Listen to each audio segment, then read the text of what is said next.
Hello, dear UPSC aspirants. I hope you all are doing well, and I welcome you all to the editorial analysis series.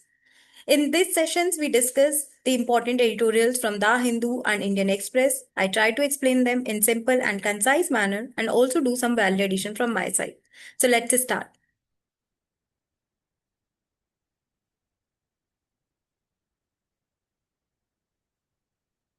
So today we have the first editorial on the transition in the Indian economy. So in the fourth quarter, we have witnessed comparatively better growth.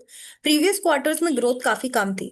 तो इस scenario में ये editorial आया है जहां पर हम जानेंगे कि क्या कॉजेज हैं जो इस वक्त हमने इतनी ज्यादा ग्रोथ विटनेस की. ओके, अभी और क्या चैलेंजेस हैं. Then what are the government initiatives and what can be the way forward. So, despite a robust fourth quarter, India's overall economic growth जो है वो deeper structural concerns दिखा रहा है, क्योंकि जो फोर्थ क्वार्टर है इसी में ग्रोथ हाई है. प्रीवियस क्वार्टर्स में तो कंपैरेटिवली लो ही थी. तो इस लाइट में हमें रीसेंट जीडीपी डेटा देखेंगे और way forward we will suggest. So India GDP 2024-25 के लिए रिसेंटली रिलीज की गई, जो कि एक मिक्स पिक्चर शो कर रहा है. फोर्थ क्वार्टर में काफी स्ट्रॉन्ग ग्रोथ हुई है ऑफ 7.4%, लेकिन ओवरऑल एनुअल ग्रोथ जो है वो सिर्फ 6% के अराउंड स्टैंड कर रही है, जो कि स्लोएस्ट है. अगर हम पैंडेमिक ईयर्स के बाद की जो ग्रोथ देखें तो ये स्लोएस्ट है. इसकी वजह से एक तो ऑप्टिमिज्म भी है लेकिन कंसर्न भी है, क्योंकि एनुअल ग्रोथ तो 6% है, भले आपकी फोर्थ क्वार्टर की ग्रोथ 7% होगी. Now, what is the recent context regarding this? तो क्वार्टर फोर जीडीपी ग्रोथ 7.4%, जिसने जो कि काफी अच्छी है, काफी जो हम एक्सपेक्ट कर रहे थे उससे भी बहुत अच्छी ग्रोथ हुई है और फास्टेस्ट क्वार्टरली ग्रोथ है. हाउएवर जो एनुअल परफॉर्मेंस है वो काफी सबड्यूड है, और मैन्युफैक्चरिंग सेक्टर जो है उसने शार्प डिक्लाइन देखा है इन quarter four of financial year 2024. तो अगर हम देखें तो 11% जो था लास्ट ईयर, जो क्वार्टर फोर था उसमें फाइनेंशियल ईयर 2024 में मैन्युफैक्चरिंग सेक्टर की ग्रोथ 11% थी, और इस बार ये बस 4% है. तो इसमें काफी शार्प डिक्लाइन हुआ है, जो कि एक कॉज ऑफ कंसर्न है फॉर अस. कॉजेस क्या क्या है हाई ग्रोथ अभी क्वार्टर फोर में क्यों हुई है? क्योंकि जो कंस्ट्रक्शन सेक्टर है वो बाउंस बैक हुआ, as it was aided by public infrastructure spending, जैसे कि हमारा पीएम गति शक्ति है. Then government is investing in different infrastructure projects. तो कंस्ट्रक्शन सेक्टर ने बहुत अच्छा परफॉर्म किया है, जो कि कंट्रीब्यूट किया है in high economic growth in the quarter four. Agriculture sector में भी अच्छा परफॉर्मेंस आया है due to favourable climatic conditions and policy conditions. Services sector की तो अपवर्ड ट्रेजेक्ट्री ही रही है, क्योंकि सर्विसेज सेक्टर जैसे कि अगर हम देखें तो पैंडेमिक के बाद काफी ज्यादा आपका टूरिज्म सेक्टर ग्रो कर रहा है, आपकी हॉस्पिटैलिटी इंडस्ट्री ग्रो कर रही है, तो वहां पर and due to digital and financial services as well 12.7% growth हुई है हमारे नेट टैक्सेस में, जिसने अगेन जीडीपी फिगर्स को बूस्ट कर दिया है. जहां पर क्योंकि जो रियल इकोनॉमिक एक्टिविटी उसने तो लैग किया है, लेकिन जो नेट टैक्सेस हैं उसमें बहुत ज्यादा ग्रोथ हमें देखने को मिली है. नाउ कैपिटल फॉर्मेशन इंक्रीज हो गया टू 9%, जो कि अगेन पब्लिक इन्वेस्टमेंट इंप्रूव हो रहा है ये शो कर रहा है. इसकी इम्पैक्ट क्या होंगे, क्या इकोनॉमिक इंटरप्रिटेशंस हो सकते हैं? सो काफी लोगों ने जो इंडिया का जो रेजिलियंस है, जो इकोनॉमिक ग्रोथ है क्वार्टर फोर में, उसको काफी लोगों ने हेल किया है. लेकिन कुछ कंसर्न्स हैं, जैसे कि हमारा जो पब्लिक स्पेंडिंग है वो तो बढ़ रही है, लेकिन प्राइवेट फाइनल कंजम्पशन एक्सपेंडिचर नहीं बढ़ रहा है. वो सिर्फ 6% पे बढ़ा, और अगर पिछले 5 क्वार्टर में देखें तो ये सबसे कम है. महाकुंभ का जो हमने सोचा था कि महाकुंभ से काफी ज्यादा इकोनॉमी को बूस्ट मिलेगा, वो इतना ज्यादा मटेरियलाइज नहीं हो पाया, और ओवरऑल ग्रोथ अभी हमारी लैग कर रही है, जिसकी वजह से जो हमारा गोल है कि $5 ट्रिलियन इकोनॉमी बनना है, ये अचीव करना थोड़ा डिफिकल्ट हो सकता है.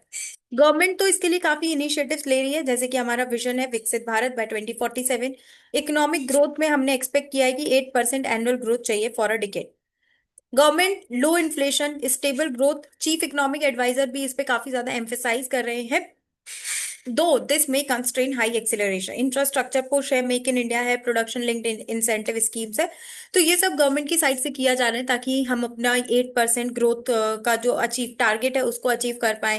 Then also $5 trillion economy. अब आगे के लिए हमारा वे फॉरवर्ड क्या होना चाहिए? तो कंजम्पशन को रिवाइव करना है, स्पेशली जो रूरल और लोअर इनकम ग्रुप्स हैं.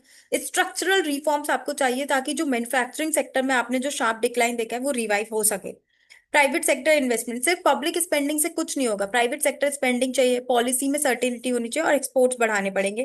टैक्स बायंसी हमें इंप्रूव करनी पड़ेगी. Now it is your task, आपको समझना है कि टैक्स बायंसी होती क्या है. ओके, जब भी आपको ऐसा टर्म देखें आपको नहीं समझ आ रहा है, तुरंत उसको गूगल कीजिए, चैट जीपीटी पे निकालिए. While India's economy is on a stable path, stability alone से कुछ नहीं होने वाला है, हमें ग्रोथ चाहिए 8% फॉर अ डिकेड, ओके, तभी आप $5 ट्रिलियन इकोनॉमी बन पाएंगे। और विकसित भारत बाय 2047, तो सस्टेनेबल, इंक्लूसिव और faster growth is the need of the hour now. Next is virtual digital assets. Virtual digital assets जैसे कि आपकी क्रिप्टो करेंसी हो गई, तो इनके रेगुलेशन के लिए अभी काफी ज्यादा रेगुलेटरी गैप्स और इश्यूज हैं। तो इस सिनेरियो में हम क्या कर सकते हैं, let's see. With India witnessing a surge in virtual digital assets adoption, there is a growing need for robust regulation. तो अगर किसी भी चीज का इंक्रीज हो रहा है तो फिर उसमें हमें रेगुलेशन की जरूरत होती है। ओके, तो इस कॉन्टेक्स्ट में हमें एग्जामिन करना है कि ये वर्चुअल डिजिटल असेट्स होते क्या हैं, इनकी क्या इंपॉर्टेंस है, क्या रेगुलेटरी गैप्स हैं, and what can be the way forward. तो इंडिया ने सेकेंड कॉन्सिक्यूटिव ईयर के लिए led in grassroots crypto adoption according to chain analysis 2024। तो ग्रासरूट्स क्रिप्टो अडॉप्शन में हम फिर से काफी अच्छा परफॉर्म कर रहे हैं। एक चेन एनालिसिस है 20 उसने ऐसा बताया। लेकिन सुप्रीम कोर्ट का एक रिमार्क आया है कि अगर आपके पास क्लियर रेगुलेशंस नहीं है ना, तो इस सब का कोई फायदा नहीं है। अब वर्चुअल डिजिटल एसेट्स क्या होते हैं, जैसे कि आपकी क्रिप्टो करेंसीज हो गई, token based on blockchain use for trading, investing and decentralised finance. तो ये कुछ चीजें होती है जो कि आपने क्या कहते हैं, ट्रेडिंग के लिए, इन्वेस्टमेंट के लिए, डिसेंट्रलाइज्ड फाइनेंस के लिए आप जो यूज करते हैं, all those are virtual digital assets. अगर हम नेस्कॉम की एक रिपोर्ट देखें तो इंडिया का रिटेल इन्वेस्टर उसने $6 बिलियन लगाए हैं वर्चुअल डिजिटल असेट्स में, जिससे कि 8 लाख जॉब्स क्रिएट हो सकते हैं। ओके, तो इन्वेस्टमेंट भी हो रहा है इसमें, एम्प्लॉयमेंट जनरेशन भी हो रहा है, और इंडिया के पास one of the world's fastest growing web 3 developer cohorts हैं। अब लेकिन कुछ रेगुलेटरी गैप्स है, प्रॉपर रेगुलेशंस नहीं है कि वर्चुअल डिजिटल असेट से जो टैक्स आ रहा है उसको कैसे कलेक्ट करेंगे एक्सेट्रा।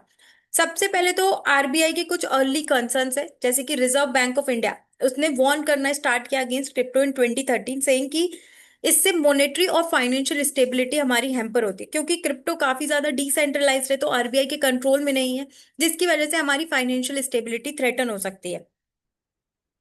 2018 के सर्कुलर में एक बैन लगाया गया था बैंक्स में, आरबीआई ने, जहां पर इंडियन बैंक्स को हमने बैन कर दिया था from dealing with crypto exchanges.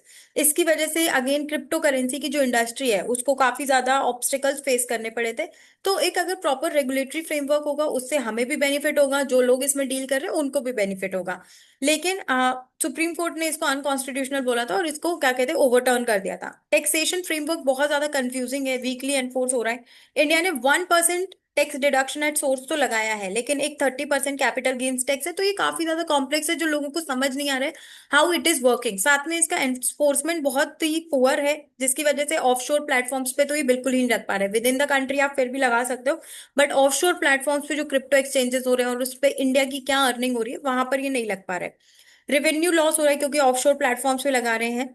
So that is that. फिर इश्यूज हैं, जैसे कि यूजर्स जो है वो काफी बार इंडियन रूल्स को बाईपास कर लेते हैं using VPN etcetera. URL blocking जो है वो इनइफेक्टिव है। हम ऑलरेडी 9 क्रिप्टो एक्सचेंजेस ब्लॉक कर चुके हैं, लेकिन दोबारा से लोग कोई ना कोई डिफरेंट डिफरेंट साइट्स देख ही लेते हैं।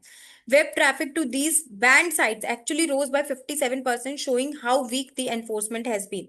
फिर लोग ऑफशोर प्लेटफॉर्म्स पे जा रहे हैं, जिससे अगेन हमारा कंट्रोल कम हो रहा है, हमारा रेवेन्यू कम हो रहा है। इंडिया के क्योंकि हार्श रेगुलेशन से अनक्लियर है, तो जो यूजर्स है वो फॉरेन प्लेटफॉर्म्स पे जा रहे हैं, जहाँ पे इंडिया का कोई कंट्रोल भी नहीं है, टैक्स जुरिस्डिक्शन भी नहीं है, जिसकी वजह से अगेन हमारे डोमेस्टिक एक्सचेंजेस अंडरमाइन हो रहे हैं, जो कि फर्दर डिफिकल्ट बना रहे हैं एंटी मनी लॉन्ड्रिंग या टेरर फाइनेंस लॉज को इंप्लीमेंट करने के लिए।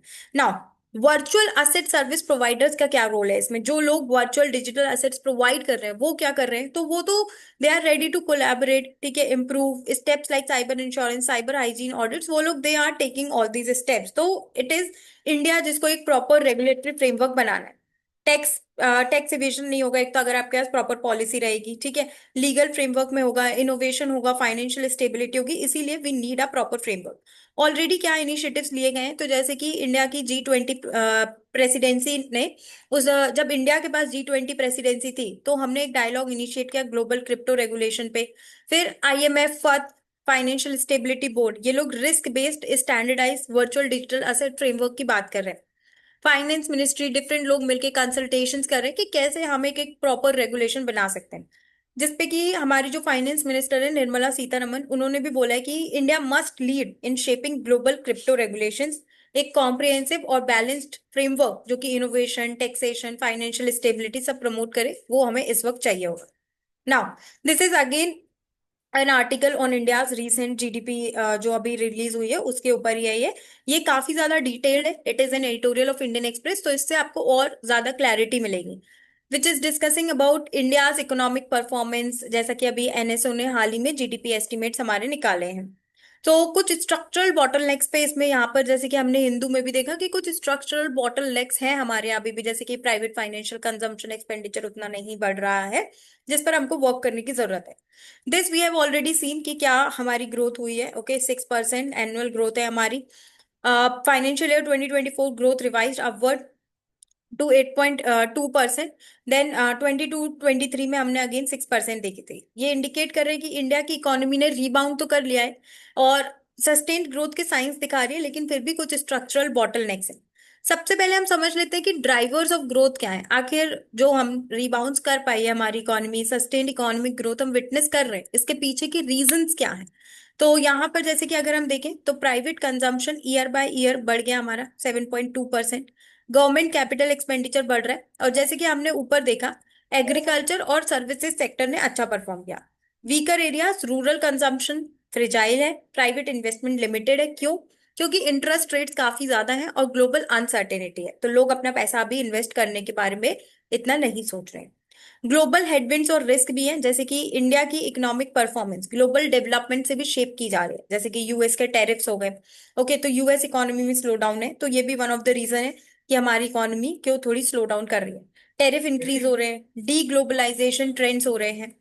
चाइना की ओवर कैपेसिटी और डंपिंग ऑफ गुड्स ये प्रेशर कर सकता है डोमेस्टिक प्रोड्यूसर्स को, और जियोपॉलिटिकल टेंशंस भी हैं। तो ये कुछ चीजें हैं जिसकी वजह से हमारी इकोनॉमी बहुत अच्छा परफॉर्म नहीं कर पा रही। देन अगर हम इन्वेस्टमेंट एनवायरनमेंट के उससे देखें तो इंडिया इज स्टिल, हम काफी ज्यादा अट्रैक्ट कर रहे हैं मैन्युफैक्चरिंग इन्वेस्टमेंट्स, जैसे कि एप्पल आईफोन्स मैन्युफैक्चर कर रहा है इंडिया में। वियतनामीज इलेक्ट्रॉनिक फर्म्स भी प्लांट सेटअप कर रहे हैं। लेकिन सिर्फ पब्लिक इन्वेस्टमेंट से तो कुछ नहीं होगा, प्राइवेट इन्वेस्टमेंट हमको चाहिए, लेकिन वो कम है due to policy uncertainty, high interest rate, global uncertainty. Reforms नहीं आ रहे हैं, कैपिटल मार्केट में वोलेटिलिटी चल रही है। अब आउटलुक क्या होगा फाइनेंशियल ईयर 2025 के लिए, क्या कर सकते हैं, क्या हो सकता है। तो ऐसा बता रहे कि ग्रोथ रोबस्ट रहेगी 6.5% पे, लेकिन ग्लोबल शॉक्स अगर हो सकते हैं तो उससे अभी भी वल्नरेबल है। एक्सपोर्ट्स प्रेशर फेस कर सकते हैं due to weak demand from US and China. Inflation, interest rates ये भी की वेरिएबल्स रहेंगे। नाउ अपकमिंग इंडिया यूएस जो ट्रेड डील है या FTAs UK and European Union के साथ, तो अगर जैसे कि ट्रेड डील होती है या फ्री ट्रेड अग्रीमेंट्स होते हैं तो और ज्यादा एक्सपोर्ट कर सकते हैं हम उस कंट्री के साथ, तो इन दैट केस हमारी इकोनॉमिक ग्रोथ बढ़ सकती है। की टेकअवेज आपके लिए ये रहेंगे कि अभी के लिए तो जो हाल फिलहाल हमारी इकोनॉमिक ग्रोथ है वो डोमेस्टिकली ड्रिवन है, क्योंकि ग्लोबली तो काफी ज्यादा टेरिफ्स हो रहे हैं, चाइना ओवर डंप कर रही है, तो all these things are happening. तो जो कि काफी एक अच्छी बात है कि हम डोमेस्टिक बेसिस पे भी इतना अच्छा परफॉर्म कर पा रहे हैं। लेकिन ग्लोबल डिपेंडेंसीज, रूरल डिमांड इतनी ज्यादा नहीं है। ओके, और regulatory inertia, that is proper reforms नहीं आ पा रहे, तो इसकी वजह से हम रिस्क फेस कर रहे हैं। लॉन्ग टर्म ग्रोथ के लिए आपको स्ट्रक्चरल रिफॉर्म्स चाहिए, चाहे वो मैन्युफैक्चरिंग सेक्टर हो, चाहे एग्रीकल्चर सेक्टर हो, फाइनेंशियल सेक्टर हो। पॉलिसी क्लैरिटी होनी चाहिए कि किस तरह से गवर्नमेंट क्या चीजें लेकर आ रही है जिसकी वजह से प्राइवेट इन्वेस्टमेंट बढ़ पाए। एक्सपोर्ट कॉम्पिटिटिवनेस, ताकि आप दूसरी कंट्रीज में अपने प्रोडक्ट्स को एक्सपोर्ट कर पाए। ओके, और ट्रेड अग्रीमेंट्स को आप कंप्लीट कर लीजिए जिससे ज्यादा से ज्यादा एम्प्लॉयमेंट जनरेशन, एक्सपोर्ट हो पाए और इकोनॉमिक ग्रोथ हो पाए। मेंस के लिए अगर हम इसकी रेलिवेंस देखें तो जीएस पेपर 3 पेपर 2 दोनों में ये आपका काम आएगा। ऐसे पेपर में कुछ इस तरह की थीम्स जैसे कि India at 100, economic self reliance etcetera, यहाँ पर इस तरह के कुछ क्वेश्चंस पूछे जा सकते हैं। Now let us move on to the next topic, which is क्या इंडिया में एक विमेन आर्मी चीफ हो सकता है फ्यूचर में, और अब क्यों बात इतना इजियर है। तो अभी रिसेंटली 17 विमेन कैडेट्स वो ग्रेजुएट हुई from the national defence academy. तो उस सिनेरियो में, इस रीसेंट कॉन्टेक्स्ट में ये वाला एडिटोरियल आया है, ठीक है। तो अभी यहाँ पर वी विल अंडरस्टैंड कि रीसेंट कॉन्टेक्स्ट क्या है। ओके, क्या कॉजेज हैं कि विमेन का इम्प्रूव पार्टिसिपेशन है, इसके क्या इम्पैक्ट्स हो सकते हैं। Women with in the army, ठीक है, क्या चैलेंजेस फेस करती हैं and what can be the way forward. तो सबसे पहले रीसेंट कॉन्टेक्स्ट तो यही है कि 17 विमेन कैडेट्स अभी ग्रेजुएट हुई है from national defence academy Khadakwasla. ये फर्स्ट फुल बैच है ऑफ विमेन जो कि ऐसा कर पाए, जो कि एक हिस्टोरिक स्टेप है टुवर्ड्स जेंडर पैरिटी। अब एक स्टैटिस्टिक्स देख लेते हैं कि कितनी विमेन है आर्मी, नेवी, एयरफोर्स एक्सेट्रा में। तो आर्मी में वी हैव 1700 विमेन ऑफिसर्स, जो कि corps of signals, intelligence, engineers, जगह जगह अलग अलग तरह से एम्प्लॉयड है। नेवी में हमारे पास 740 विमेन ऑफिसर्स हैं, जो कि 6% ऑफ टोटल ऑफिसर्स बनता है। ओके। एयरफोर्स में 1900 है। ये कुछ डेटा है जो आप याद रख सकते हैं, कोई क्वेश्चन आ रहा है इस पे तो आप यू कैन कोड। ओके, तो इस सारे के स्टैटिस्टिक्स आपको याद होने चाहिए। रीजंस क्या है क्यों विमेन पार्टिसिपेशन बढ़ रहा है? तो सबसे पहले तो जुडिशियल इंटरवेंशन। सुप्रीम कोर्ट ने रूल किया था in favour of permanent commission for women across 10 streams. Permanent commission मतलब विमेन को भी आप हायर जो पोजीशंस होते हैं वहां तक आप उन्हें पहुंचने दीजिए। ठीक है। फिर 2021 में एपिक्स कोर्ट ने एनडीए को बोला कि आप विमेन कैडेट्स को भी एडमिट करो। पॉलिसी रिफॉर्म्स आए, जैसे कि विमेन को कॉम्बैट रोल्स भी दिए जा रहे हैं अब इंडियन एयरफोर्स। एक्सपेंशन हो रहा है एंट्रीज का वाया डिफरेंट जो एग्जाम्स होते हैं आर्मी वगैरह के लिए, एसएससी, परमानेंट कमीशन। दोनों मेन और वुमेन दोनों के लिए यूनिफॉर्म ट्रेनिंग आ गई है अब। ठीक है। फिर global influences, for example we are being influenced by countries like US, Israel, UK. अगर वहां पे विमेन कॉम्बैट रोल्स में जा सकते हैं तो इंडिया में क्यों नहीं जा सकती हैं? तो हम ग्लोबल एग्जांपल्स जब हमने देखे, और वैसे भी विमेन जो है वो ऑलमोस्ट 50% हमारा फॉर्म कर रहे हैं। ठीक है। और इतना ज्यादा पोटेंशियल वेस्ट हो जाएगा, so that's not a point. ठीक है, वो कोई अच्छी बात तो है नहीं। तो उससे अच्छा आप यूज कीजिए रिसोर्स को। बेटर इंफ्रास्ट्रक्चर आ गया। पहले इतना proper toilets, proper changing rooms नहीं हुआ करते थे विमेन के लिए। तो अब वो सब धीमे धीमे बिल्ड किया जा रहा है कि विमेन ऑफिसर्स आएंगी इन डिफरेंट रोल्स, तो उनके लिए प्रॉपर इंफ्रास्ट्रक्चर होना चाहिए। विमेन कैडेट्स को इक्वली ट्रेन किया जा रहा है 18 स्क्वाड्रंस में। फिर रोल मॉडल्स आ गए हैं, जैसे कि different different flight lieutenant Avani Chaturvedi, lieutenant general Punita Arora, air marshal Padma Bandyopadhyay. तो जब ये, जैसे कि अभी ऑपरेशन सिंदूर में भी it was led by 2 women officers. तो ये कुछ रोल मॉडल्स होते हैं जो कि डिफरेंट डिफरेंट गर्ल्स को इंस्पायर करते हैं कि वो भी आर्मी, नेवी या एयरफोर्स में जाएं। पॉजिटिव इम्पैक्ट्स इनके ये होते हैं कि एक तो डाइवर्सिटी बढ़ जाती है लीडरशिप में, डिफरेंट व्यू पॉइंट्स आते हैं, problem solving. Women fighter pilots जो कि इंडियन एयरफोर्स में है वो अब रियल टाइम मिशंस में भी पार्टिसिपेट कर रही हैं। फिर कल्चरल और ethical influence, inclusive work culture काफी ज्यादा इंक्लूसिव रहता है, बेटर इंटरपर्सनल डायनेमिक्स रहते हैं, टैलेंट पूल का आपका एक्सपेंशन होता है, और ज्यादा स्किल्ड लोग, मतलब और ज्यादा होता है स्किलिंग। फिर वुमेन की, क्योंकि इसके इम्पैक्ट वुमेन के करियर पे भी होगा। पहले उनको क्या कहते हैं, women from NDO will have full, NDA will have full 35 to 40 year careers. तो इसके लिए वो सर्विस चीफ्स तक long term career progression women देख सकती हैं in different forces.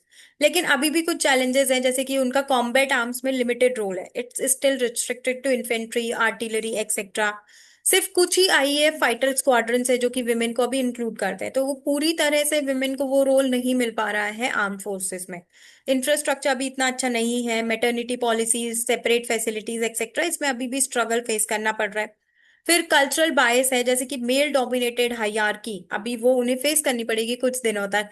Gender sensitisation programmes की हमको जरूरत है इसके लिए। Mental health support, career advancement road blocks हैं, क्योंकि बहुत कम अपॉर्चुनिटीज है वुमेन के लिए कमांड रोल्स में, जो कि which is a pre requisite अगर आपको हायर रैंक तक जाने। तो इस तरह के कुछ चैलेंजेस अभी आएंगे, लेकिन धीमे धीमे जब इस पे वर्क होता रहेगा तो वो सही हो जाएगा।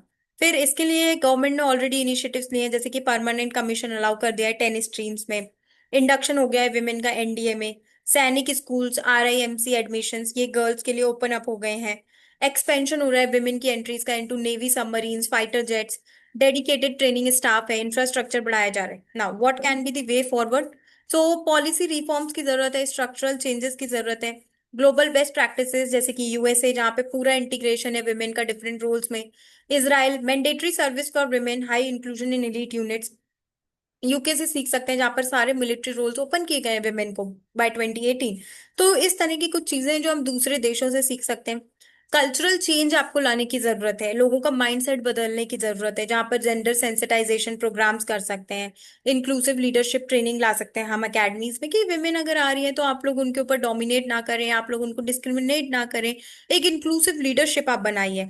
फ्लेक्सिबल पोस्टिंग्स हो जाए विमेन के लिए, चाइल्ड केयर और मैटरनिटी लीव, ये थोड़ा सा उनको सपोर्ट करना पड़ेगा, तभी वो ज्यादा विलिंग रहेंगी इन सर्विसेज को ज्वाइन करने के लिए।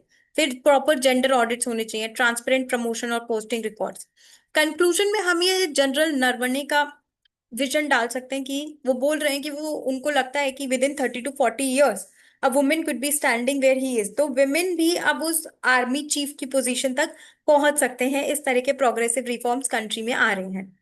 So this was all about today's editorial analysis. I hope आप सभी को ये ब्रेकडाउन काफी अच्छा लगा होगा, and thank you for watching this.